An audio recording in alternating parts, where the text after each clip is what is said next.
Nalaman namin po ni Senator Bato de la Rosa na talagang pumirma siya dun sa... May we get your I thought I've seen strange things in my political career. And this happens to be the strangest. Talagang, kung kahapon ako po ay heartbroken, then po ako ay dumbfounded. Talagang hindi ko ma-gets, hindi ko talaga maisip, hindi ko talaga mag-grasp yung pangyayari ngayon.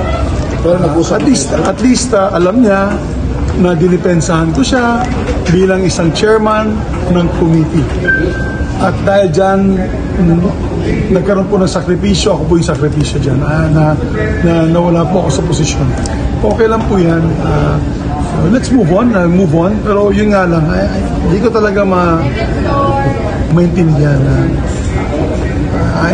I'm in shock.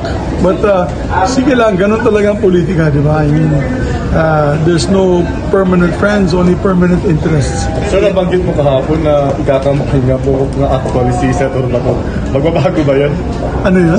Nabanggit mo kagabi na dahil sa sinabi mo, loyalty niya, ikakampanya mo. Sa birthday ko sa Bukidnon, in front of 30,000 people, nakahat ko nga yung kamay niya. So, medyo masakit. Masakit. Okay lang. It's okay because, alam mo, bilang politician, ganun talaga ang buhay. Nakausap na po kayo? It's very surreal. Surreal talaga. Parang hindi ko maintindihan. Parang nasa twilight zone.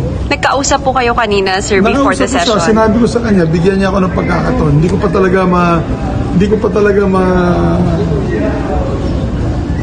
ma-process. Ma-process. Hindi ko pa ma-process yung pangyayari. So sabi ko sa kanya, give me time, hinakap mo pa yung asawa ko.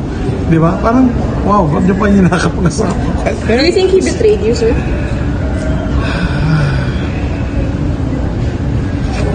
Let the people decide. Thank you, guys. Thank you. Thank you, sir. Thank you po, sir.